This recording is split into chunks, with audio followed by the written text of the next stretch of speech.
Nagsimula ang kwento kay Hoyong, na pagod habang tumatakbo ng 10 kilometro alas 7 ng umaga. Pagsapit ng alas 12, binangga niya ang ulo niya ng 500 beses. At bandang alas 5 ng hapon, bilang isang 29 na taong gulang, nag-deadlift siya, nag-squat at nag-bench press ng tig 10 ulit sa 10 set. Pagkatapos ulitin ang rutang ito ng 14 na araw, nagdesisyon siyang magbitiw sa trabaho. May nagtanong kung nababaliw na ba siya, at naisip niya na baka mas mabuti ngang mabaliw na lang talaga siya. Bigla namang nagpakita ang system window na nag-abiso na malapit nang bumukas ang pintuan ng paggunaw. Palapit na ang katapusan ng mundo.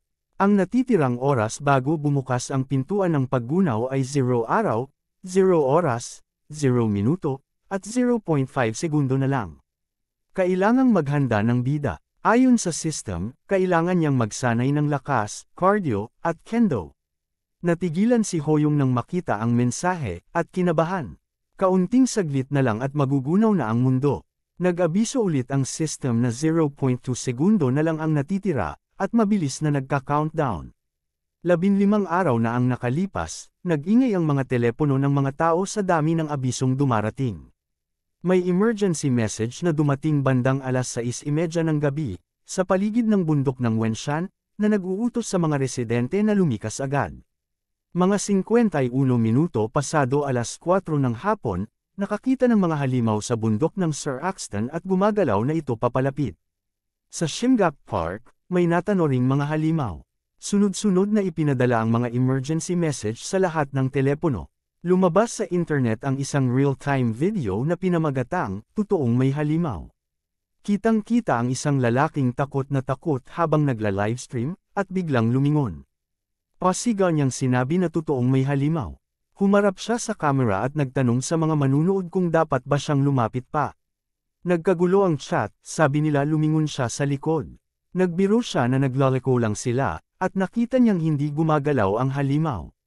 Kinabahan siya, nilunok ang laway, at nakita sa kamera ang dambuhalang halimaw sa kanyang likuran. Samantala, mabilis na tinanggal ni Hoyong ang earphone mula sa tainga niya habang naglalakad sa kalsada. Tinitigan niya ang earphone at nagreklamo ng malakas na natakot siya. Naisip niya, bakit parang sobrang totoo ng video. Napaisip siya ng seryoso, kasi kanina lang may mga emergency message silang natanggap. Ano na bang nangyayari sa mundo? Hawak-hawak ni Hoyong ang telepono, tumingin sa isang karatula, at nagtanong sa sarili kung bakit kailangan pa nilang pagdaanan ito, hirap na nga ang buhay tapos may mga halimaw pa. Napabuntong hininga siya, at naisip na ang daming peking video na kumakalat ngayon. Pinunasan niya ang pawis sa mukha. Napatingin siya sa isang goblin na nakakadena. Naisip niya, totoo ba talaga itong halimaw? Nakita niyang tila malungkot ang halimaw na babae at biglang umungol. Napalingon siya sa tabi, tinaas ang daliri at naisip na natatakot na siya, kailangan na niyang umalis agad. May kaba sa mukha, sinabi niya na ngayong araw din darating ang math tutor niya. Tinitigan siya ng halimaw na may luha sa mata, hawak ang baba gamit ang kuko. Nanginginig siyang tumitig dito at nag-isip kung humihingi ba talaga ito ng tulong. Mukha itong kaawa-awa at pilit nagpapakyut, pero kahit ganon, natatakot pa rin siya. Tao siya, halimaw ito. Hindi siya ganon kabait para kawan ang halimaw. Hindi niya ito matutulungan kahit pa tumingin ito ng ganoon. Naglabas ang halimaw ng litrato ng pamilya nito, at doon naintindihan niya na gusto nitong makabalik sa pamilya niya. Pinunasan ng halimaw ang luha gamit ang basahan. Napatingin si Hoyong dito ng may awa. Maya-maya, tinitigan niya ang bag na may lamang pilas. Nag-abiso ang system na iyon ay isang silver goblin. Kill, pero hindi tiyak kung ano ang makukuha niya pagkatapos inumin. Naging seryoso ang mukha ni Hoyong habang tinitigan ang bag. Naisip niyang sa huli, natulungan naman niya ang halimaw at nakatanggap pa siya ng pasasalamat. Hinawakan niya ang system window at nagtanong kung ano ang ibig sabihin ng silver goblin pill. Hologram lang ba ito? Kinuha niya ang pilas at nag-alinlangan kung iinuman niya, kasi mukhang kaina-hinala. Biglang lumabas ang balita sa TV, may mga gusaling kaina-hinalang lumilitaw sa iba't ibang panig ng mundo, na parang mga tore. Ang mga sundalong nag-imbestiga ay hindi na makontak. May mga tore at halimaw, ito na ba talaga ang katapusan? Hawak ang pilas, lumapit si Hoyong sa bintana. Bigla na lang may malakas na pagsabog na yumanig sa paligid.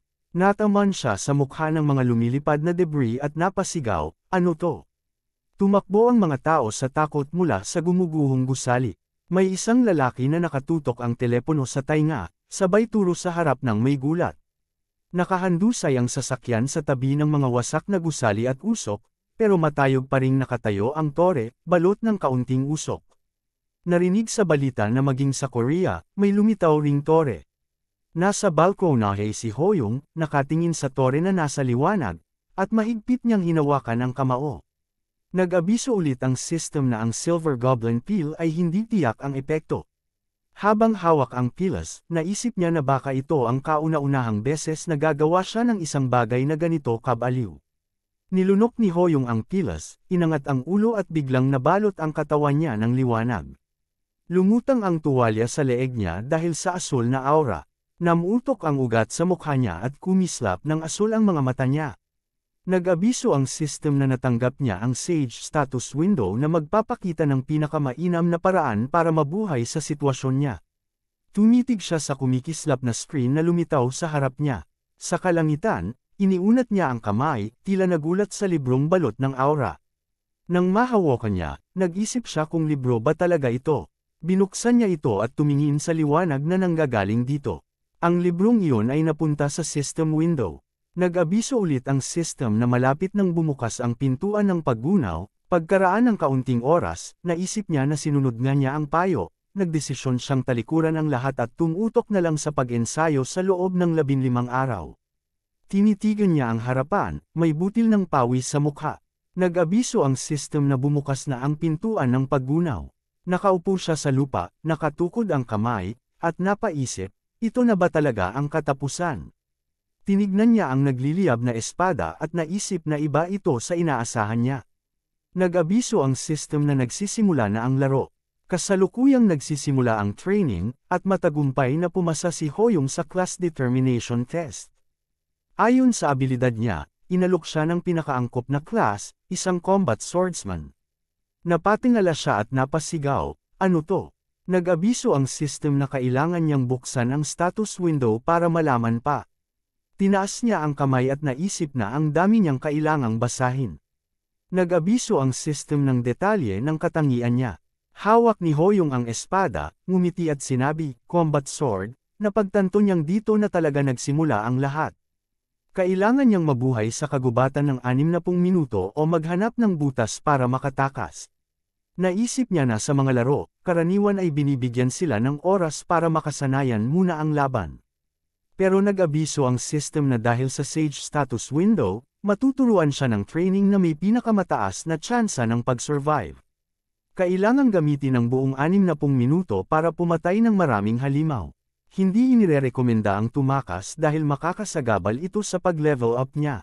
Napaisip si Hoyong na, kahit dito, mukhang training pa rin ang kailangan niya, physical exercise. Alam niya ang naghihintay, kaya dapat manghuli siya ng halimaw. Nag-abiso ang system na nagsimula na ang training. Biglang napalingon siya sa damuhan. May nakatayo sa harap niya, isang one-horned raccoon. Naisip niya, halimaw ba talaga to? Mukhang cute naman. Pero bigla itong nagbago ng hitsura, naglabas ng matutulis na kuko, at hamaba ang dila nito habang umaatungal at tumalon. Inundayan niya ito gamit ang basic swordsmanship. Nag-abiso ang system na napatay niya ang one-horned raccoon at nakakuha siya ng experience. Napatingin siya sa bangkay at nagtanong, sa isang palo lang. Naisip niya, medyo madali pala sa training. Pero ang basic swordsmanship ay kumakain ng 2 units ng mana. Kaya 10 units lang ang kaya niya, at 5 beses lang niya pwedeng gamitin ang skill. Kailangan niyang pataasin ang mana sa pangangaso. Mabilis niyang pinagsasaksak ang mga raccoon, iniisip na ito ang basic swordsmanship. May isang raccoon na lumuluha, nagiging espiritu, at umuungol. Nag-abiso ang system na umakyat siya sa level 2 at napuno ulit ang health at mana niya. Tuwing magle-level up, may nakukuha siyang points para palakasin ang stats niya. May 2 points siyang nakuha. Ngumiti siya at pinunasan ng pawis, nag-level up ako. Pero napansin niyang naubos na ang mana niya. Napatingin siya sa pulang ilaw sa status window, na nag-abiso na ina-adjust ang level niya pabalik sa level 1.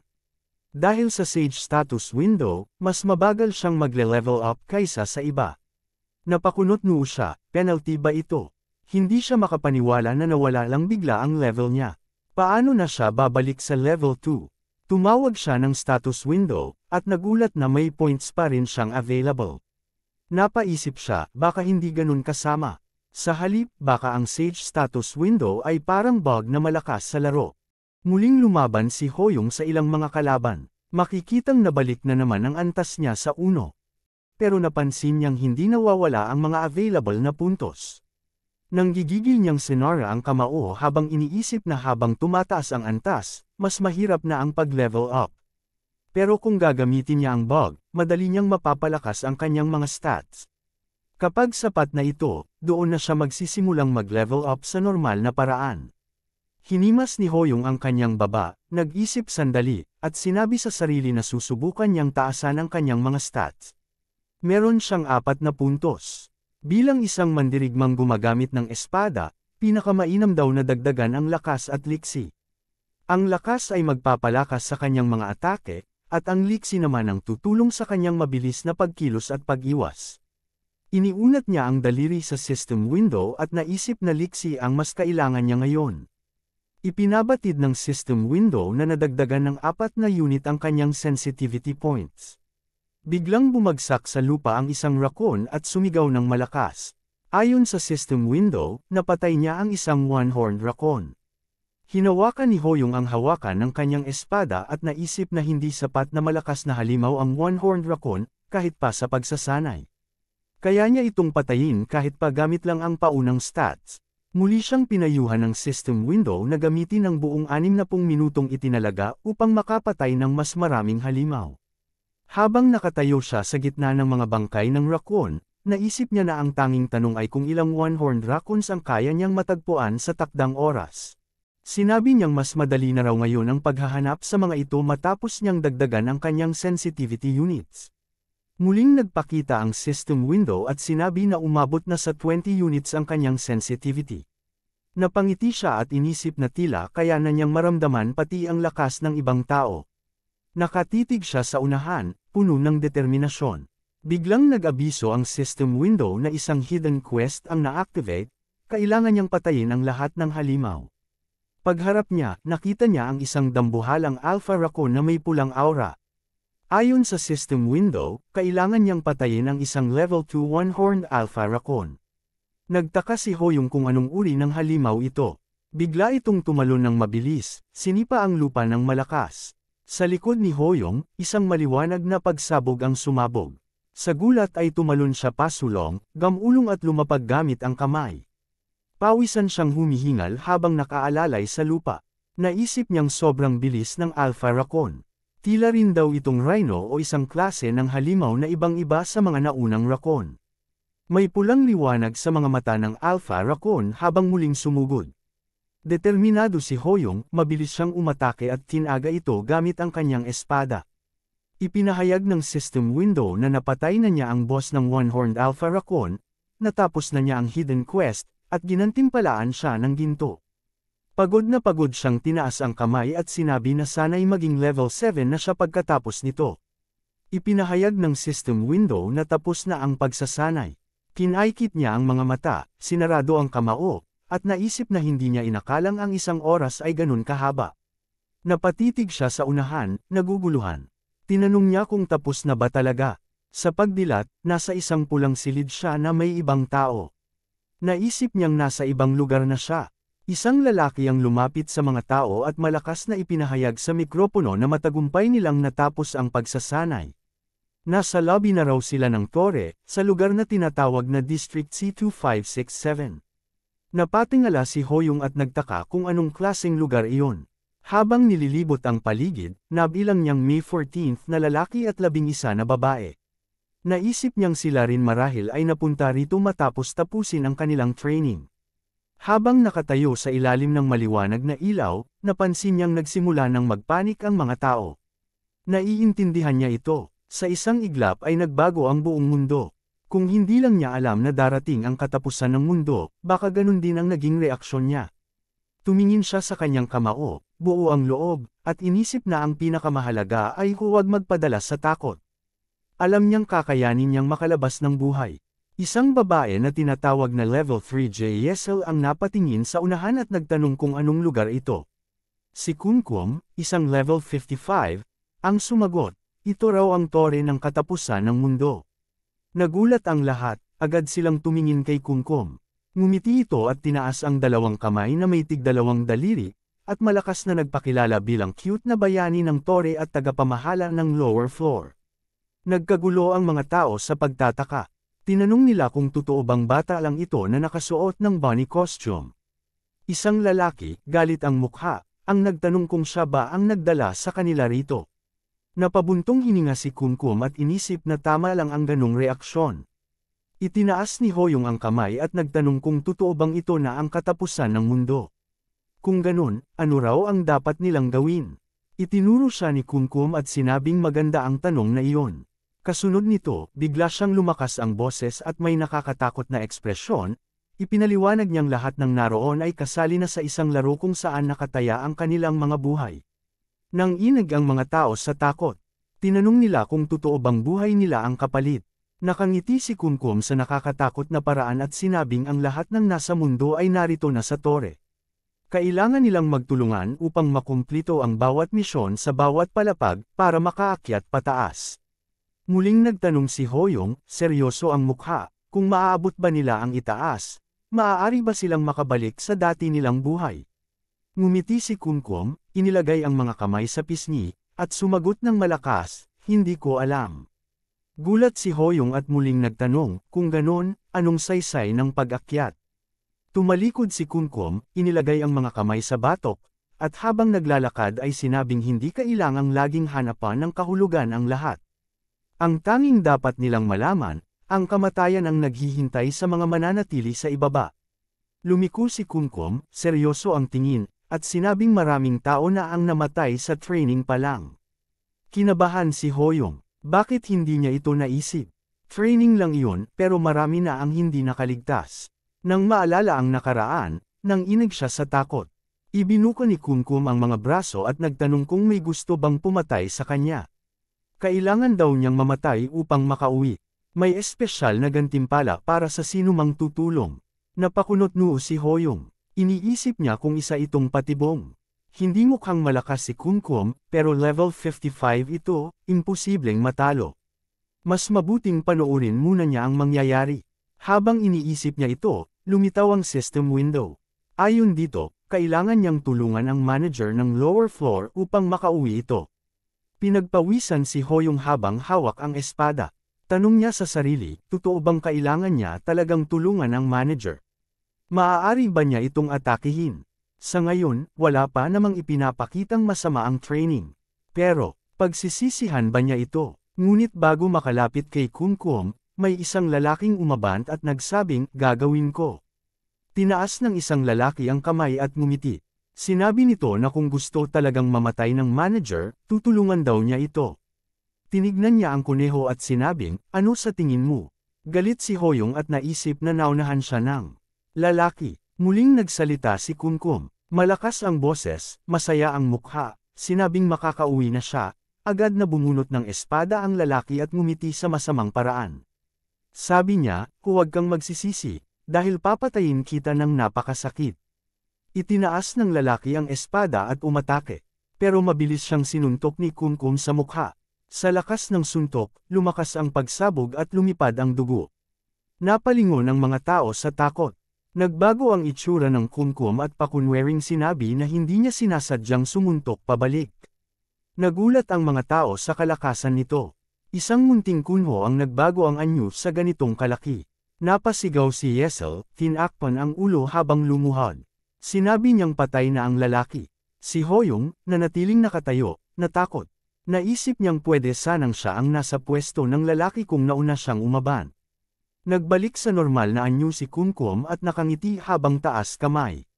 Sinabi niyang may kaunting hindi pagkakaintindihan lang. Ayon sa system window, kailangan pa rin niyang tulungan si Manager Kunkum na makauwi. Inabot ni Kunkum ang dagwang kamay sa harap at nagtanong, may gusto pa bang sumubok? Napatitig si Hoyong, puno ng alinlangan. Naisip niya, niloko ba siya ng guide? Nag-abiso ang system window kay Hoyong na ang status window niya ay tinatawag na Sage's Eye skill. Nang tawagin niya ito, kaya niyang makita ang status window ng ibang tao. Minsan, binibigyan din siya ng training gamit ang skill na ito, pero dahil dito, mas mabagal umangat ang level niya kumpara sa iba. Napatingin si Hoyong sa system window na may pagtataka at naisip, may iba pa palang skills, bakit ngayon lang lumabas? Tinignan niya ang manager at nang makita ang status window nito, napangiti siya at naisip, ito pala yon. Itinaas ni Hoyong ang kamay bilang alok ng tulong, at may ngiting sinabi na siya na ang bahala. Naisip niya na hindi siya niloko ng training.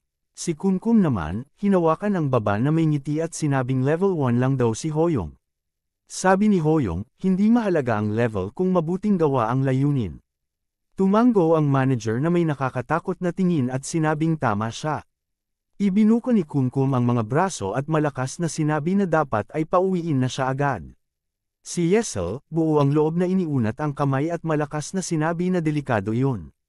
Nakita raw ni Huang kung paano mamatay ang isang tao, at pati ibang tao ay natakot at nakisabay sa pagsabi na huwag gumawa ng padalos-dalos. Tumingin si Hoyong kay Yesel at kalmadong sinabing ayos lang, may plano siya. Nakangiti niyang sinabi habang hawak ang espada na makikita nila ang isang bagay na kapanapanabag. Napabuntong hininga si Kumkum na may maitim na ngiti sa mukha. Bigla itong nag-iba ng anyo, tumalon, at malakas na nagsabing dudurugin daw niya si Hoyong. Tahimik na tinitigan ni Hoyong ang kamao na papunta sa ulo niya, habang iniisip na may mali at kakaiba sa sinabi ng manager. Sigurado siyang May 25th tao dapat sa lugar na iyon, pero bakit sinabi ni Kim Kim na 24 lang?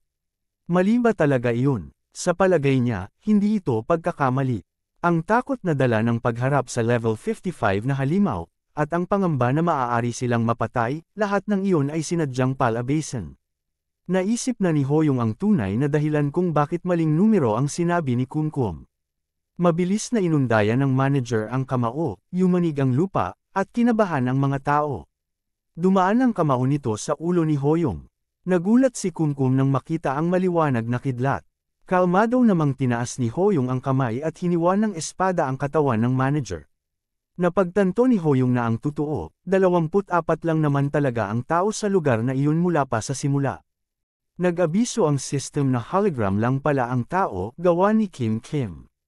Nakangiting masama, sinabi ni Kim Kim na magaling daw si Huang. Sabi ulit ng system, hindi totoong tao si Kumkum at mawawala lang ang hologram kapag nasaktan. Habang naglalaho, sinabi ni Kumkum, para sa matatapang, sana pabor sa inyo ang kapalaran. Napabuntong hininga si Hoyong at pagod na lumingon. Nahulog sa lupa ang stat point malapit sa ibang tao. Nilapitan ito ni level 4 Kim Jun-sung, at nagtanong kung peke lang ba talaga iyon. Lumingon siya kay Huang at seryosong nagtanong paano niya nalaman. Tahimik na sinabi ni Hoyong, habang hawak ang point, na napansin niya kasing dumaan ang dugo kay Yesel, pero dapat sana nadumihan ang mukha at damit nito dahil malapit ito. Kaya niya naisip na peke lang lahat. Naisip ni Hoyong na mas magandang gumawa na lang ng palusot kaysa sabihin ang totoo. Si level 4 Kim So-young, nakataas ang kilay at sinabing maliraw ang ganang pag-iisip. Galit nitong itinuro si Hoyong at sinabing sinuwerte lang siya na napansin niya, kung siya raw ang nakakita, sana nakialam na siya agad. Nagulat si Hoyong at nagtanong kung ano ang ibig niyang sabihin. Itinaas ni Kim So-young ang kamay at sinabing dahil level 1 pa rin si Hoyong kahit tapos na ang training, ibig sabihin mahina lang siya, hindi nakapatay ng kahit ano, at puro takas lang. Kapag ganito raw, mabilis lang siyang mamamatay. Kaya para sa kabutihan ng lahat, dapat sumuko na lang siya. Tahimik na naisip ni Hoyong na napakayabang naman nito, seryoso ba talaga siya? Mabilis niyang piniga ang point sa kamay at sinabing hindi siya susuko. Nag-abiso ang system na nakakuha siya ng isang attribute point. Lumapit si Kim So-young na may maitim. Nangiti at sinabing para sa ordinaryong tao, masyado raw siyang sakam. Naisip ni Hoyong, base sa karanasan, na pinakamainam iwasan ang mga ganitong tao, pero hanggang kailan niya ito matitiis. Narinig nila ang boses ng lalaki sa mikropono na nagsabing mula ngayon, bibigyan na sila ng goal. Magagamit nila ito sa shop. Mas maraming halimaw ang napatay sa tutorial, mas maraming gold ang matatanggap. Nagnitngit si Kim So-young at sinabing maswerte si Hoyong. Sinabi ng lalaki sa mikropono na ang pinakamataas na starting gold ay 7,400. Napatingin ang mga tao at nagtanong kung totoo bang may makakakuha noon. Nag-abiso ang system kay Kim So-young na nakatanggap siya ng 1,300 gold coins. Galit siyang nagsabi na sana mas marami pa sana siyang napatay. May isang lalaki, si Jun Sang, na nakapamewang at nakangiti, at sinabing hindi niya alam kung sino ang nanalo ng una, pero magaling daw yun. Tahimik na naisip ni Hoyong na siya talaga ang nakakuha ng first place, pero hindi niya ito balak ipaalam, lalo na kung may naiinggit na nga sa isang stat point lang. Nag-abiso ang system na bubuksan na ang shop. Naisip niya na 3 bagay ang pwedeng gawin sa gold, bumili ng item, mag-level up ng skill, at magdagdag ng stats. Nag-abiso rin ang system na nadagdagan ang strength niya ng 9, endurance ng 6, at agility ng 13. May natitira pa siyang 4,600 coins. Naisip ni Hoyong na itataas niya muna ang stats niya sa 20. Galit na nagtaas ng kamay si Kim So-young at nagtanong kung bakit napakamahal mag-level up. Naisip ni Hoyong na dapat ay level up din niya ang basic swordsmanship niya, at kailangan na niyang palitan ang suot na gym uniform. Nakangiting tinitigan niya ang kamay habang nagpapalit ng damit. Lumapit si Yesel at nahihiyang nagtanong kung pwede ba siyang humingi ng payo. Nagulat siya at tinanong bakit siya nagtatanong sa isang level 1. Sabi ni Yesel, kahit mababa ang level niya, bilib siya sa tapang nito. Nagulat si Hoyong sa status window niya at tinanong magkano na ang gold ni Yesel. Sagot niya, 800 gold. Naisip ni Hoyong na dapat itago niya ang totoo, na ginagamit niya ang bug sa laro. Tumingin siya kay Yesel at seryosong nagtanong kung mahilig ba siyang mag-ehersisyo. Sagot niya, okay lang daw maglakad. Sabi ni Hoyong, baka mababa ang stamina niya. Dapat niyang palakasin iyon, kasi kahit bumili siya ng items, mabilis lang siya mapagod kung kulang ang stamina. Tumango si Yesel at masiglang nagpasalamat, sinabing susundin niya ang payo nito. Muli silang nakarinig ng anunsyo mula sa mikropono, magsisimula na ang quest sa first floor. Kailangan nilang bumuo ng party na tig-3. Ang mga walang party, itatalaga na lang sa random group. Bibigyan sila ng 30 minuto. Tahimik na inisip ni Hoyong na alam na niyang magkakaroon ng group quest pero mas maaga lang ito dumating. Itinaas ni Jun Sang ang kamay at nagtanong kung pwede bang makita ang level ng isa't isa para masabi rin ang class. Sumang-ayon ang mga tao at nagsimulang magbuo ng grupo kasama ang gusto nilang kagrupo. Nilagay ni Yesel ang kamay sa dibdib at nakangiting nagtanong kung pwede ba siyang makipag-party kay Hoyong. Naisip ni Hoyong na wala naman siyang dahilan para tumanggi, at healer pa ito. Nang may isa pang healer na nagtanong kung pwede rin, pareho silang tumanggi. Lumapit ang lalaki, nagtaas ng kamay at sinabing kailangan pa raw niyang pag-isipan kung sasama siya. Nalungkot si Hoyong at naisip na kahit may healer sila, mas iniisip pa rin ng iba ang level niya. Totoo nga naman na hindi kaaya-aya ang isang level 1 combat swordsman. Ang mga level 4 na players, kalmado lang at may mga party na. Narinig nila ulit ang boses sa mikropono, tapos na ang 30 minuto, at ang mga kulang na grupo ay pupunuin na lang. Malapit na ring magsimula ang first floor quest. Ilang sandali pa. Nasa loob na sila ng kagubatan. Kagrupo pa niya si Kim So-young, na mas hindi popular pa kaysa sa kanya kahit level 4. Kaya ba talaga nilang mag-cooperate? Ngunit kinagat ni Hoyong ang labi at matibay na inisip na dahil nandito na rin lang, hindi usapin kung pwede o hindi, kailangan niyang gawing posible para lang mabuhay. Kalmadong tumingin si Hoyong sa maliwanag na sikat ng araw. Makalipas ang ilang sandali, nag-abiso ang system window na ang misyon niya ay sirain ang Kobold Tribe sa loob ng 12 oras. Nakapatong ang kamay ni Kim So-young sa puno habang seryosong nakatingin sa mga bahay sa ibaba. Humarap siya at matigas na sinabi na wawasakin daw niya ang Kobold Tribe, at hiniling sa kanila na huwag siyang pigilan. Sinabihan siya ni Hoyong na tandaan na ito ay team mission. Pero galit na sumagot si Kim So-young, kita ang mga ugat sa mukha, at sinabing pinapayagan na nga daw niya si Hoyong na sumunod sa kanya kaya bakit pa ito madaldal. Napabuntong hininga si Hoyong, iniabot ang kamay at sinabing susubukan niyang sumunod at makita kung gaano kagaling iyon. Naisip ni Hoyong na sa ngayon, baka mas mabuting makinig muna sa kanya. Hinawi ni Kim So-young ang mga dahon ng palumpong at sinabi na susundan lang naman daw siya ni Hoyong kaya bakit pa magreklamo. Naisip naman ni Hoyong na nagiging seryoso lang siya kapag may banta talaga sa buhay niya. Tumingin siya sa unahan at nagpasalamat sa pag-aalala. Namula si Yesel at natanong sa sarili kung magiging maayos ba ang lahat. Habang naglalakad sa ilalim ng mga dahon, naisip ni Kim So-young na matatapos din nila ang quest ng walang problema. Naglakad si Hoyong sa gubat at napansin ang dami ng insekto. Napatingala siya at naisip na dahil nasa bundok sila, kaya pala ganun karami ang kulisap. Hinawakan niya ang damo at namangha sa mga prutas sa puno. Tinawag siya ni Yesel at nagtanong kung malakas ba ang kobold monster. Humarap sa kanya si Hoyong at sinabing baka nga mas malakas iyon kaysa sa one-horned raccoon, pero dahil nasa unang level pa lang sila, baka kaya naman. Seryoso niyang sinabi na dapat pa rin silang maging maingat dahil nasa loob sila ng World Tower. Masiglang sumang-ayon si Yesel, biglang lumitaw sa harap nila ang isang kobold na may mga ugat na kita sa balat at may hawak na sandata. Natakot si Hoyong nang makita na level 5 ang kobold at naisip na ibang-iba ito sa raccoon. Nagtago si Yesel sa likod ng puno at natatakot na sinabi na halatang mas malakas ang halimaw.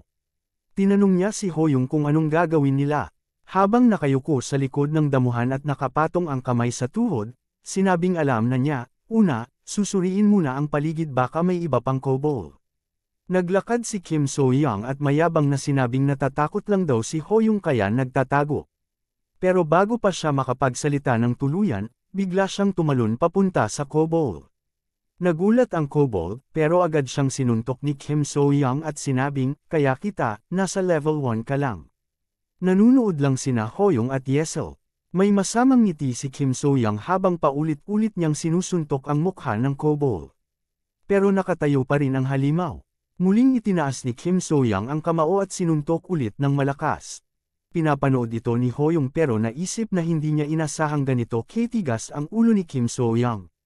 Tumabi si Yesel at naglabas ng enerhiya, sinabing tutulungan din niya. Nagpasalamat si Hoyong dahil wala naman siyang naamoy na iba pang kobold sa paligid.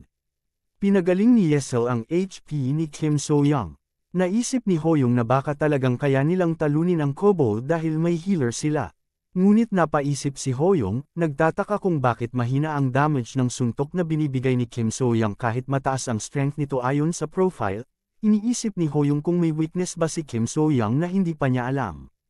Nag-abiso ang system window na nagbubukas ang training at ipinaliwanag na passive ang mga kobold, hindi ito umatake hanggat hindi inaatake. Naisip ni Hoyong, kaya pala, naisip niya na pumalag si Kim So-young agad ng walang dahilan, pero naisip niya na dapat siya maging positibo. May saysay at halaga pa rin naman ang pagsugod ni Kim So-young dahil kailangan nilang kilalanin pa ang kalaban. Ngunit sa patuloy niyang pagbasa, si Hoyong ay nagulat sa nabasa. Biglang ginamit ni Kim So-young ang Stone Fist skill, at buong lakas niyang sinigawan ang kobold na mamatay. Pero mabilis na nakailag ang halimaw, kaya tumama ang suntok niya sa puno.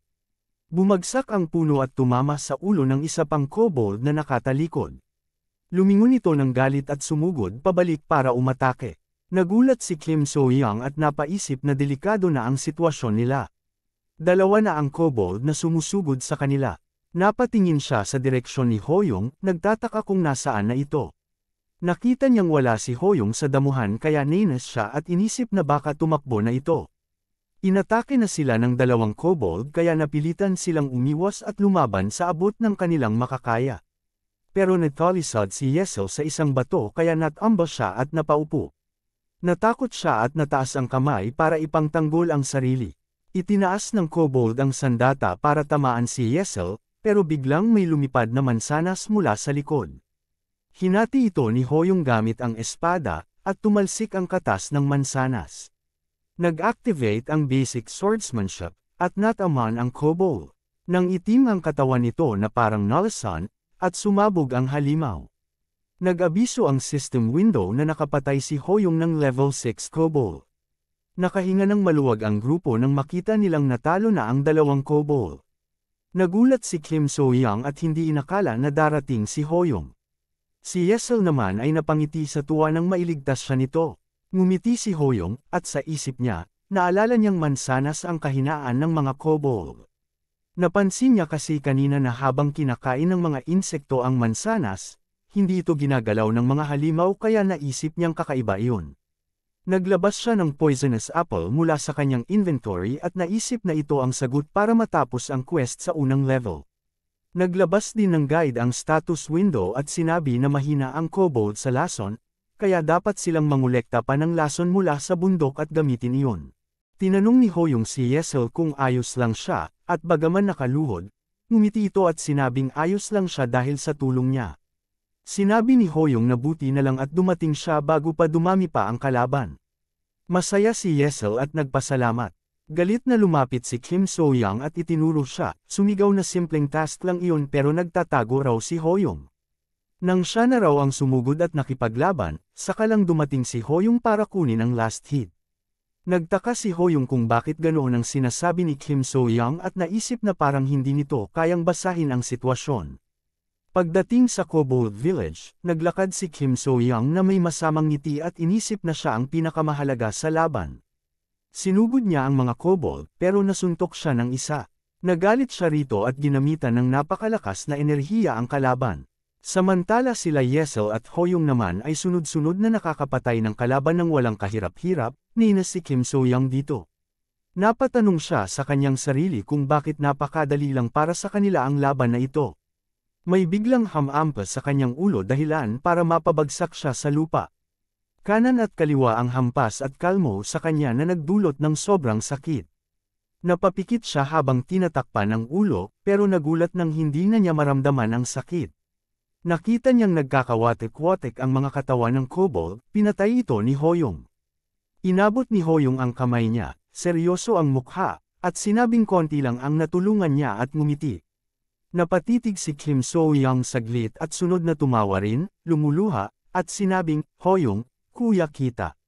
Nagulat naman si Hoyong at Yesel sa sinabi nito. Sa huli, nag-abiso ang system window na tapos na ang task. Makalipas ang ilang sandali, nag-abiso ang system window na babalik na sila sa lobby. Napayuko si Kim So-young sa kahihiyan at napaisip kung anong nagawa niya. Bigla siyang binal-ika ng alaala. Nakita niya ang sarili na yumuko sa bida at malakas na nagsabing paglilingkuran niya ito bilang sir.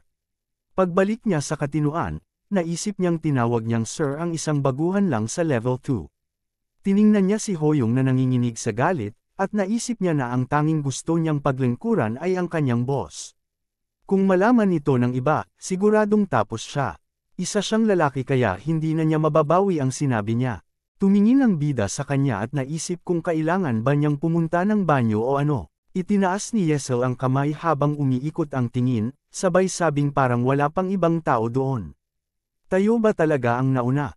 Tanong niya. Habang naglalakad si Hoyong, sinabi niyang mukhang nauna sila dahil sinuwerte sila at nahanap agad ang kahinaan ng mga kobold.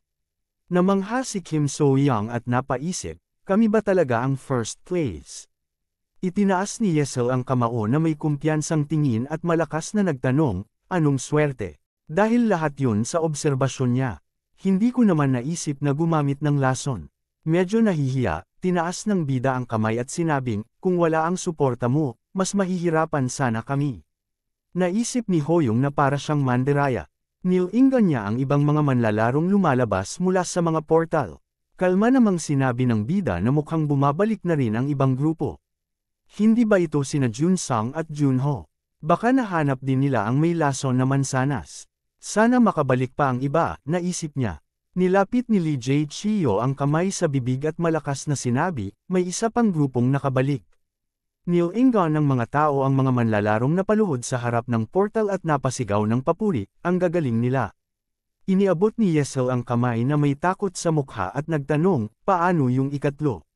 Umiiyak si Yang Hyang na level 6, pumikit at sinabi, dalawa lang kami ang nakabalik. Mula sa mikropono ng lobby, sinabi ng lalaki na natapos na ng lahat ng grupo ang first level quest. Napatingin si Hyang ng galit, napakagat ng labi. Nilagay ni Yesel ang kamay niya sa balikat nito at nag-alala. Agad niyang tinaas ang tingin at malakas na sinabi, "Teka lang. Siguradong may hindi pa nakakabalik." Sinabi ng lalaki sa mikropono, 6 na grupo ang nakabalik ng buhay, pero may 8 manlalaro ang hindi na nakabalik. Napalunok si Hoyong, pinagpawisan, at napaisip, inaasahan ko ng mahirap, pero 8 agad ang patay. Ilan pa kayang mamamatay bago kami makarating sa tuktok? Maya-maya, inanunsyo ng lalaki na sinisimulan na ang kalkulasyon ng gantimpala para sa first level quest. Ang mga grupong walang casualty at ang grupong unang natapos ay makakakuha ng tig-1,000 gold. Tiningnan ni Hoyong ang stats niya at naisip na nakakuha siya ng 2,000 gold dahil sa parehong bonus. Medyo kapos pa rin kumpara sa training, pero ang gold ay parang insurance para mabuhay pa siya. Kailangan niyang ipunan ng ipunan. May nagtanong kung sino ang naunang grupo. Napalingon ang bida at naisip na kailangan na niyang umamin. Alam na rin naman ng grupong second place kung sino. Pumikit si Hoyong, tinaas ang kamay at sinabi, "Kami yun." Pero agad siyang pinutol ni Kim So-young at malakas na sinabi, "Kami nga." Obvious naman, kaya wala nang dapat ikagalit. Nakatawa pa siya at nakahalukip-kap. Nagtaka ang isang manlalaro, totoo bang sila ang first place? Napangiti ng pakot siya si Kim So-young, itinuro siya at nagtanong, "Anong reaksyon yan? Naiinis ka bang kami ang first place?" Itinaas ng manlalaro ang 2 kamay at sinabing, "Hindi. Hindi naman ganun ang ibig kong sabihin." Lumingon si Hoyong kay Kim So-young nang may ngisi. Sa yabang ni Kim So-young, baka nakalimutan na ng lalaking yun kung paano siya talunin ng mga kobolds. Pero para kay Hoyong, baka mas mabuti na ring si Kim So-young ang magsabi para hindi mapunta ang atensyon sa kanya. Ngunit naputol ang kanyang pag-iisip nang marinig niya ang bulungan ng mga tao sa kanyang paligid. "Tingnan mo, unang place pero level 2, wow, nakakuha siya ng gold sa pagiging pabuhat. Hindi ba siya nagigilty?" Sa tingin ko wala siyang inambag. Mabilis na tinaas ni Yesel ang boses at malakas na sinabi, "Mali kayo." Sa totoo niyan, natigil ang sinabi ni Yesel, dahan-daang nilagay ni Hoyong ang kamay niya sa balikat ni Yesel at sinabing, "Ayos lang." Hindi rin naman sila makikinig at maniniwala. Matamang sinabi ng bida na kailangan niyang patunayan sa kanila. Nakangiting pumalakpak si Jun Sung at malakas na sinabi, "Kalma lang. Kailangan nating mag-focus sa pag-survive." Nag-abiso ang system na si Jun Sung ay isang archer at isa sa pinakamataas ang level sa rehiyon. Si Junho naman, nakangiti rin at nakataas ang kamao, sinabing, "Tama siya. Kailangan nating magpatuloy, alang-alang sa mga namatay." Nag-abiso rin ang system na siya ay isang combat swordsman at mataas din ang level. Sumang-ayon ang iba, sumigaw ng, "Tama. Tuloy lang." Itinaas nila ang kamao, sumigaw, "Kaya natin to." Biglang nagbago ang kulay ng apoy mula asul patungong matingkad na pink. Lumaganap ang liwanag at may narinig silang babala. Nagtanong ang mga manlalaro, "Ano to? Nagbago ba ang kulay ng apoy?" Sinabi ng lalaki sa mikropono na bumaba ang survival rate sa first level ng Region C2567 kaya magpapataw ng penalty task. Nagulat ang lahat at nagtanong, "Anong klaseng penalty task?" Sinabi ng lalaki na magsisimula na ang death task. Natakot si Hoyong at nag-isip, "Anong klaseng death task?" Ipinaliwanag ng lalaki na kailangan nilang pumili ng isang kandidato. Ang may pinakamaraming boto ang gagawa ng death task. Yumandar ang timer. Napagtanto ng lahat na ang pagboto ay parang pagtulak ng isang tao sa kamatayan. May 5 minuto lang daw sila, at kung wala silang pipiliin, automatic na boboto para sa sarili. Ang boto rito ay nangangahulugan ng kamatayan. Nagkatinginan ang lahat sa takot. Ipinaglapad ni Yesel ang mga braso at malakas na sinabi, "Tigil na. Kung lahat tayo ang iboboto, walang pupunta sa death mission." Tinaas ni Jade Chill ang kamay at malakas na tanong, "Paano kung lahat tayo mapilitang gawin ang death task?" Napahawak sa ulo ang isa, takot na takot, at sinabing, "Hindi ito ang oras para magtalo." Tumatakbo ang oras. Mabilis na itinuro ni Kung Kyung si Hoyong at malakas na sinabi, "Siya na lang." Lumabas ang isang boto mula kay Junho sa ibabaw ng ulo ng bida. Nalungkot si Yesel, tinaas ang kamay, at malakas na nagtanong kay Hoyong, "Hindi ba masyado tong malupit?" May nagsalita na, walang nagsabing hindi ito anonymous. Nasa likuran ng bida si Junho, nakayuko at nagsorry. Sinabi niyang kailangan nilang pumili ng tao. Napangisi si Hoyong at naisip, inaasahan ko na to, sa atmosphere pa lang. Medyo namangha ang bida kasi syempre, ayaw rin niyang mamatay, sabi niya. Iniunat ni Yesel ang kamay at malakas na sinabi, hindi pa huli. Kung lahat tayo ang iboboto at si Hoyong ang bumoto kay Junho, pero nalungkot si Hoyong at sinabing, hindi uubra. Tama si Jae Chul, hindi natin alam kung gagana. Tumungo si Hoyong, iniisip na nawasak na ang tiwala. Lumipas ang oras, dumami ang boto sa taas ng ulo niya.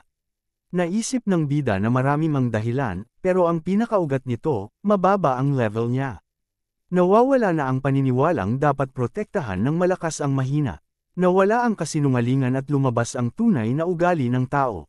Isang malupit na paalala na talagang nagugunaw na ang mundo. Sinabi ng lalaki, tapos na ang pagboto. Bubuksan na ang portal para sa Deadly Quest. Napatitig si Hoyong sa pulang portal na kumikidlat. Natakot ang lahat at nagtanong, totoo ba to? Tinakpan ni Yesel ang bibig, naiiyak, at malakas na tinawag ang pangalan niya. Nakatawa si Kim So-young, nakahalukip-kap, at malakas na sinabi, ngayon ko naisip, mawawala problema ko kung wala siya. Ang talino ko, pumili na ng sakripisyo at nakahanda na ang altar sa likod. Kita ang guilt at ginhawa sa mukha ng iba, wala nang choice si Hoyong kundi pumasok. Pero ang totoo, wala namang kamatayan doon kundi gantimpala. Nag-abiso ang system window na inirekomenda siya para sa Deadly Quest, mataas ang chance na matapos ito, at may magandang reward. Ngumiti si Hoyong at pumasok sa portal. Makalipas ang ilang sandali, naglakad-lakad ang mga miyembro sa lobby na malungkot ang mga mukha. Nilapitan ni Jun Sang sina Kim So-young at Yesel at tinanong kung ayos lang ba sila. Malungkot ang tingin niya habang sinasabing kahit sandali lang silang nagsama, naging magkakampi sila na nagtulungan. Nakakalungkot daw na kailangan nilang maghiwalay ng ganito. Itinaas ni Kim So-young ang kamay at tinanong kung talagang nalulungkot ba siya. Ang sabi niya, nakuha lang naman niya ang nararapat sa kanya. Tumingin si Jun Sang at nagtanong kung anong ibig niyang sabihin. Ngumiti si Kim So-young at tinanong kung hindi ba niya napapansin, base lang sa level ng tao. Wala naman daw ginawa si Hoyong kundi subukan siyang gamitin habang siya ang kumakarga sa grupo. Napaiyak si Yesel at tinanong kung ano bang sinasabi nito. Hindi ba't dahil kay Hoyong kaya nila natapos ang misyon? Nagalit si Kim So-young, itinaas ang kamao at sinabing, anong kakayahan? Sinwork lang siya sa mga plano niya. Tinapos lang ni Hoyong ang kalaban nung patapos na. Malakas na tinanong ni Yesel kung sigurado ba siyang hindi si Hoyong ang nagligtas sa kanya mula sa kamatayan. Napatigil si Kim So-young, takot ang mukha, napakagat ng labi at di makapagsalita. Naisip niya, ano bang ginawa ni Hoyong? May skill ba talaga siya na kayang baguhin ang level na pinapakita? Hindi na yun babalik ng buhay, di ba? Isip no Kim So-young kay Hoyong. Sinabi ni Jun Sang na umaasa pa rin siyang magaling talaga si Hoyong gaya ng sinasabi ni Yesel, para kahit papaano may pag-asa pa siyang makabalik. Naalala ni Yesel ang nakaraan, naalala niyang sinabi ni Hoyong na ipapakita niya sa lahat ang lakas niya, may luha siya sa mata, pero nagpunas ng luha, tinikom ang kamao at matapang na sinabing naniniwala siyang babalik si Hoyong ng ligtas. Sigurado raw siya, nakangiti si Jun Sang at sumang-ayon, ako rin, sigurado ako. Sa loob ng portal, lumipad ang mga uwak sa ilalim ng madilim na langit. Laminga ang bida at nagtanong kung ito rin ba ang parehong mga kobold gaya ng dati. Nilapitan niya ang mga nakahandusay na bangkay at naisip, nakakatakot naman dito. Tumingin si Hoyong sa system window, nakangiti, at naisip na kanina gusto na niyang iboto ang sarili niya kung sakaling wala ng paraan, pero buti na lang at maayos ang lahat. Napakuyom ang kamao ng bida sa galit at naisip na kailangan niya ng saglit na pahinga mula sa kaguluhan ni Kim So-young. Nag-abiso ang system window, bumalik na ang Cobalt Tribe Hunting Party. Biglang napalingon ng mga halimaw, maliwanag ang dilaw na mga mata. Napaisip si Hoyong, nandito na sila. Nag-abiso ulit ang system, nagsisimula na ang Deadly Quest, kailangan niyang patayin ang chieftain at ang hunting party. Galit na galit dahil sa pagkamatay ng mga kasama nila.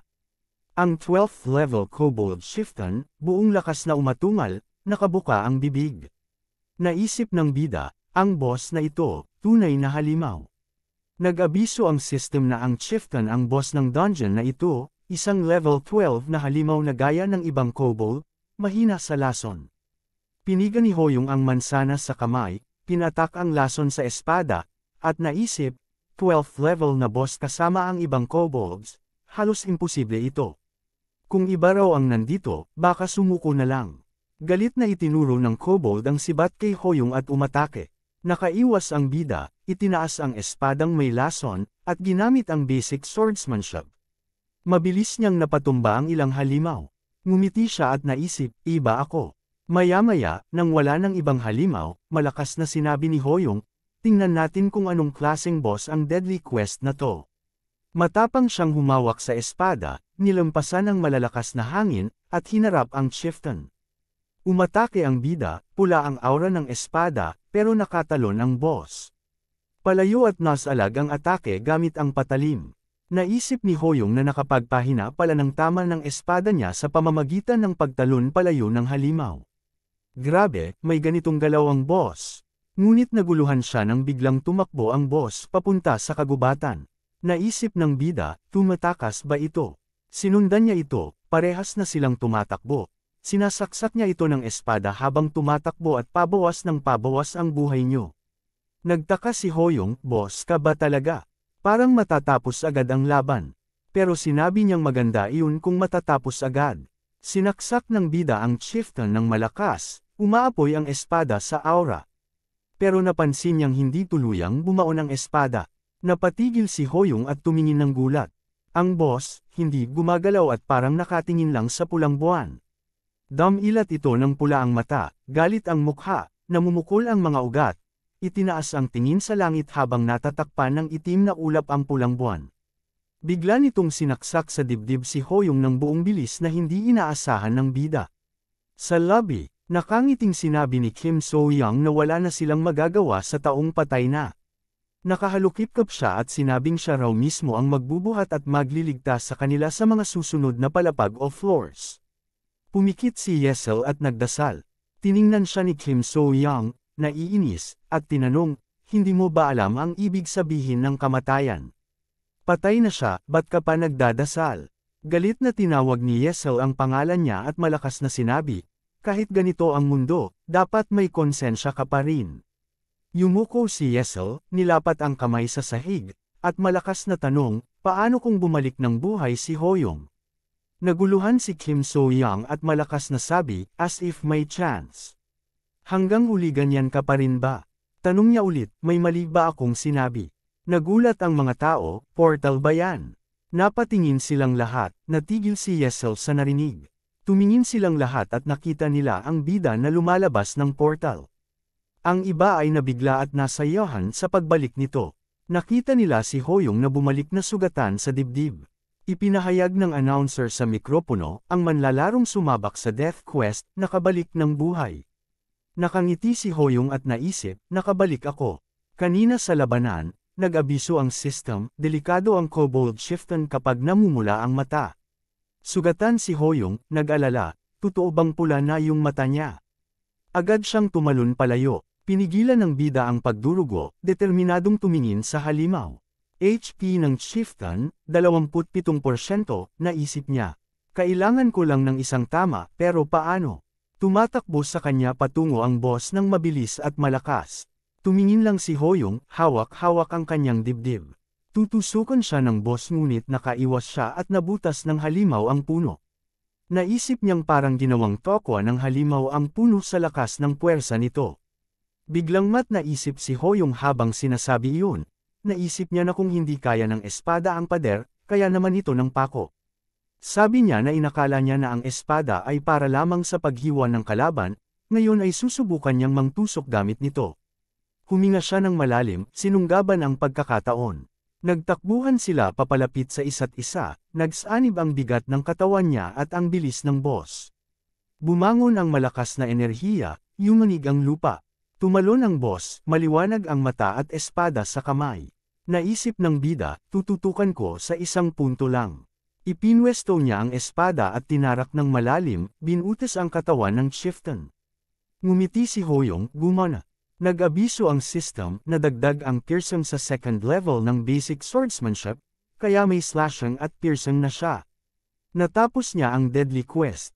Sa pagbalik ni Hoyong, tumakbo si Yesel, napansin ito ni Hoyong, nakangiti, itinaas ang kamay, at malakas na tinawag si Hoyong. Alam kong babalik ka, pero biglang tumalon si Kim So-young, hinarangan siya. Tumilapon si Yesel, bumagsak sa sahig, napasandal sa pader, at napataas ang kamay sa gulat. Niyakap siya ni Kim So-young, nanlalalim ang mukha, at malakas na sinabi, "Alam kong babalik ka dahil may tiwala ako sa'yo, kapatid ko." Nakalingon palayo si Kim So-young, pawisan. Malakas na sinabi ni Kim So-young na parang simpleng misyon lang ba ang makakapigil sa kanyang kuya, ang pinakamalakas na tao sa buong universo. Napakuyom ng kamao si Hoyong at inisip na gusto na lang niya talagang bugbugin ito. Nilapitan ni Lee Byung-chul, na level 4, ang bida. Iniabot niya ang kamay at tinanong kung totoong natapos nga ba ni Hoyong ang deadly mission. Sinabi niya na natutuwa siyang ligtas si Hoyong, pero kung natapos niya ang deadly mission, dapat sana'y tumaas ang level niya. Pero parang hindi nagbago, di ba? Nagbulungan ang ibang miyembro, oo nga, level 2 pa rin si Hoyong. Paano kung katulad lang to ng nangyari noon sa rabbit na si Kumkum? Baka nagsisinungaling lang siya. Naminta na ang mga ugat sa mukha ni Hoyong habang naiisip, akala ko sanay na ako, pero ganito talaga ang mundo, gusto nilang manatiling mahina ang mahihina. Nabalik ang bida sa alaala ng nakaraan. Tinitigan niya ang papel na puno ng matataas grado. May isang batang babae ang nagsabing ang taas na naman ni Hoyong sa exam. Ngumiwi ang lalaki at sumagot, si Lee Hoyong. Nanday na naman siguro iyon. Napakuyom ng kamao si Hoyong, ramdam ang lungkot. Narinig niya ang bulong ng ibang bata, paano naman magkakaroon ng mataas na grado ang isang ulila o orphan na hindi pumapasok sa academy. Pagbalik sa kasalukuyan, naisip ni Hoyong, parang hindi nila ako hinahayaang huminga, parang gusto nilang sirain ako. May nagtanong, paano kung nagtago lang siya at naghihintay ng tamang oras? Sa training, may ganun pero sa level niya. Baka nagtago lang talaga. Napakuyom ulit ng kamao si Hoyong at naisip, alam ko na to. Mahirap baguhin ang isip ng mga mapanghusga. Naisip niyang kailangan niya ngayon ay. Pero bago pa siya matapos mag-isip, malakas na nagsalita si Yesel. Tinitigan niya ang mga kasamahan, itinaas ang kamay na may kumpiyansa, at naglabas ng kakaibang aura. Malakas siyang nagtanong, bakit ba kayo patuloy na nagdududa? Hindi ba sapat na nakabalik siya mula sa nakakamatay na misyon? Tahimik na tinignan siya ng bida. Biglang hamarang sa harap niya si Kim So-young. Huminga ng malalim, galit ang mukha, at sumang-ayon kay Yesel. Malakas na sabi ni So-young, hindi lang natin hindi pinagdiwang ang pagbabalik ng kuya kong si Hoyong, ang pinakamalakas sa buong universo. Pati sinira niyo pa ang mood. Itinaas niya ang kamay at ipinakita ang matipunong braso. Ano, nasisiraan na ba kayo ng bait? Napatulo ang pawis ni Hoyong at naisip, sa totoo lang, siya yata ang pinakanasisiraan ng bait dito. Pero ngumiti siya ng kaunti, ramdam ang konting ginhawa. Kahit ganito, alam niyang kailangan nila ang isa't isa para mabuhay sa tower. Kung gusto niya ng tiwala, kailangan niyang ipakita sa kanila ang isang bagay. Tumingin siya sa lahat at malakas na sinabi, may ipapakita ako. Maya-maya, iniangat niya ang Indomitable Sword, isang rare item na may dagdag 15% attack power, habang nakangiti. Nagulat si Jay Chu at tinanong, hindi ba unfair yung dagdag 15% attack power? Tinitigan ni Haim ang espada at sabi, wala man lang lumabas na impormasyon tungkol sa lumang espada na to. Sinabi ni Jun Sang kay Hoyong na nakakagulat daw na itinago pa niya ang poisonous apple. Gaya ng sabi ni Yesel, talagang kakaiba si Hoyong. Ngumiti ang bida at sabi, swerte lang talaga. Itinaas ni Jun Sang ang kamay at sabi, mas mahalaga pa yung gantimpala kesa sa experience, makakatulong para mabuhay tayo. Ngumiti si Hoyong at sabi, tayo. Para mabuhay tayo sabi mo, baka nakakalimutan nyo, na lahat kayo ay muntik na akong dalhin sa kamatayan. Nagdilim ang mukha niya at matalim ang tingin. Natakot ang mga miyembro, hindi inaasahan ang mga mabibigat na salita na sinabi ni Hoyong. Nahiya na rin ang iba dahil alam nilang binoto nilang lahat si Hoyong. Napakagat labi si Junho, nanginginig. Tama ka, sabi niya, puno ng pagsisisi. Iniisip ko noon na wala nang magagawa, pero makasarili lang talaga ako. Naisip niya na okay lang lahat basta hindi siya ang maapektuhan. Pero alam naman nila, pagboto kay Hoyong dahil mababa ang level, parang itinapon na rin nila ito sa tiyak na kamatayan. Yumuko siya kay Hoyong at malakas na humingi ng tawad, umiiyak. Patawad, sobrang nagsisisi ako. Ang totoo niyan, masaya ako na buhay ka, Hoyong. Tahimik lang na tinitigan siya ng bida. Sa tabi, mayabang na inayos ni So Yun-jin ang buhok sa tenga at sabi, bakit ba ang haba ng usapan? May kailangan talagang mamatay. Nakabalik naman siya at may dalang rare item, ayos na yun, di ba? Napuno ng galit si Junho at tumingin sa kanya, ano bang sinasabi mo? Wala ka bang konsensya? Nakangiting naka-cross arm si Moonjin at sabi, ikaw nga tong una sa lahat na bumoto laban sa kanya, tapos ikaw pa ang magagalit. Itinaas ni Hoyong ang kamay at sinabing siya ang nagbukas ng usapan, hindi para takutin sila, kundi para matuto at hindi na ito maulit. Siguro napansin nyo na rin noong Death Quest vote, pinaglalaban tayo ng tower, pinapalaganap ang duda, at pinapainit ang gulo. Siguro natutuwa lang sila na nakikita tayong papunta sa kapahamakan. Tahimik na tumingin ang lahat. Malakas na sinabi ni Hoyong, kaya sa tingin ko, ang pagbabalik ko ng buhay mula sa Death Quest ay pagkakataon para ipakita na pwedeng kumontra sa kagustuhan ng tower. Itinaas ni Junsang ang kamay at tinanong, may plano ka ba? Sinabi ng bida, hahanapin ko ang paraan para mabuhay ang mas nakararami, at patuloy tayong aakyat. Tumangala si Hoyong, matatag ang tingin. Hanggang sa dulo, baka sakaling mabawi natin ang normal nating buhay. Napatitig ang lahat sa liwanag at sumang-ayon, tama ka, kaya natin. Masiglang tinaas ni Yesel ang kamao at sigaw, kaya dapat magsama-sama tayong lahat. Manghang-mangha si Junho, may luha sa mata, at inisip na ang bida ay napakabuti.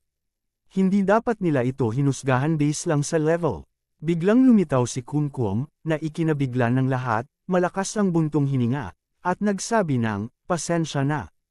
Itinuro niya ang kamay at nakangiting sinabi, ang susunod na task, survival game. Nagtaka ang mga manlalaro, akala ko umalis na siya. Bibigyan ba niya tayo ng stat points? Matapang na tinanong ni Hoyong kung ano ba talaga ang survival quest.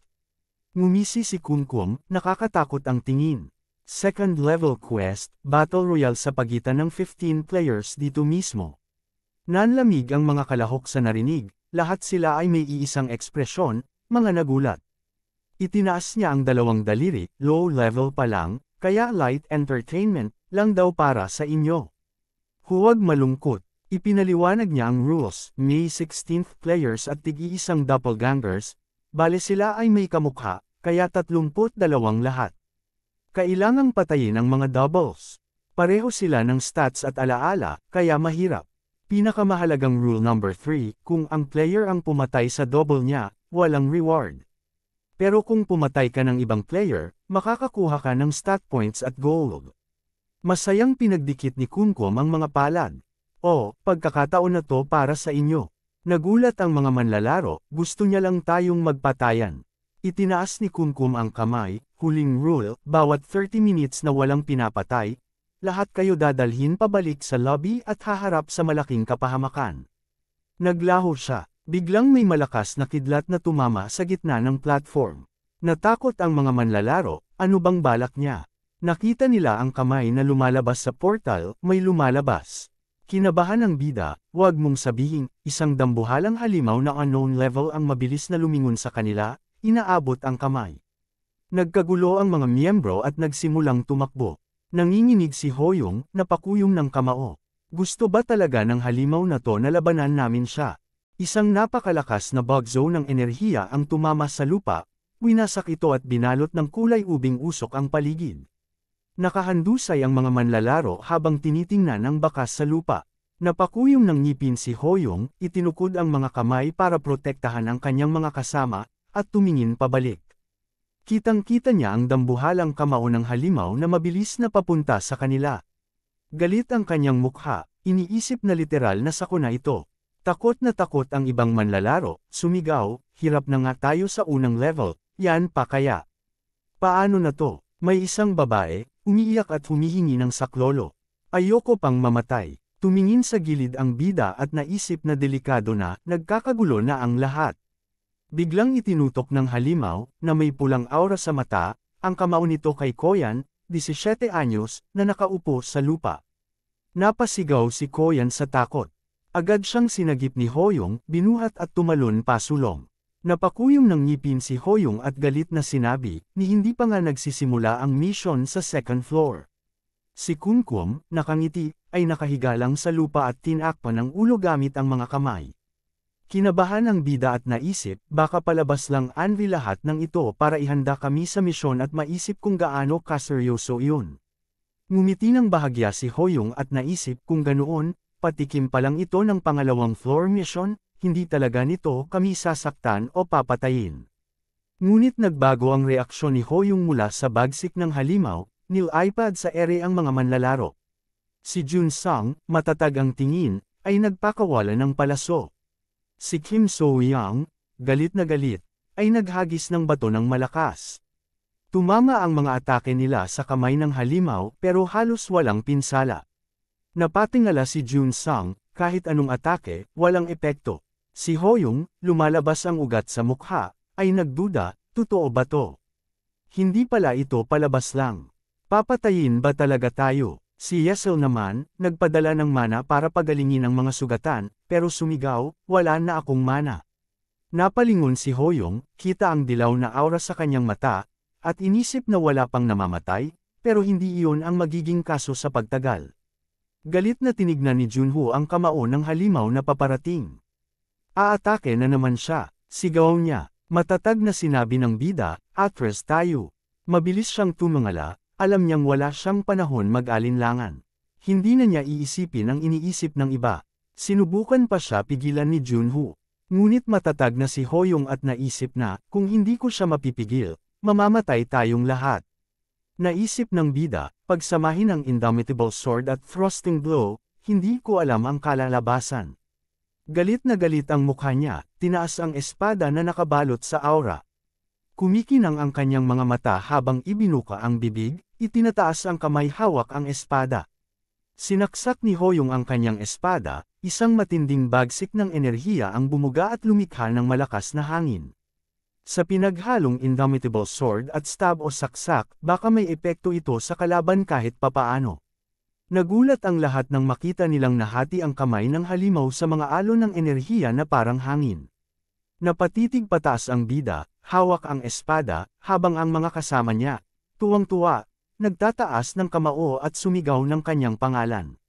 Naguluhan si Hoyong, ganun ba kalakas itong espada? Pinawisan siya habang iniisip na parang may nagbago. Tinuro niya ang system window at malakas na tinanong, ano to? Lumabas sa system, gumamit siya ng lakas na higit sa limitasyon, kaya magiging powerless siya sa loob ng 3 minuto. Napagod si Hoyong, tumangala, at napahandusay sa lupa. Pagkaraan ng kaunti, iminulat niya ang mata. Lumabas sa system, tapos na ang powerlessness at nakapagpahinga na siya. Napalakas ang hinga niya, kita ang kaba. Okay ka na ba? Tanong ni Jun Sang, nakaupo sa tabi niya. Si Junho, nakayuko, nangingilid ang luha. Hindi ako makapaniwala, ganun ka kalakas pero mapagkumbaba ka. Umiiyak siya habang nakatikip ang kamay sa bibig. Pati yung pagkahimatay mo sa huli ay perpekto. Itinukod ni Hoyong ang kamay sa sahig at tinanong, anong nangyari? Anong nangyari sa halimaw? Nakangiting tinaas ni Kumkum ang kamay, pinabalik na ang halimaw. Panakot lang yun bago magsimula ang second floor. Galit ang mukha ng bida at naisip, sabi ko na nga ba?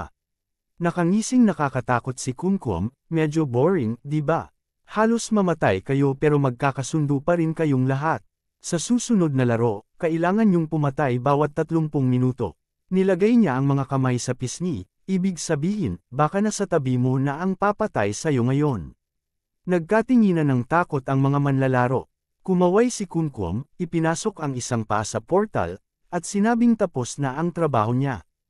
Pagpasok niya, mabilis na nagsara ang portal. Saglit na natahimik ang mga kalahok. Galit na galit ang mukha ni Hoyong, hindi ko inakalang ganito kadiretso si Kumkum, may iba pa bang paraan para rito? Maya-maya, sabi ni Juno, kung di natin mahanap ang double o kamukha natin, baka mapilitan tayong pumatay ng kasama. Anong dapat nating gawin? Ibinuko ni Jay Cho ang mga kamay, mag-isip tayo ng paraan, pwedeng gumawa ng palatandaan na tayo lang ang nakakaalam.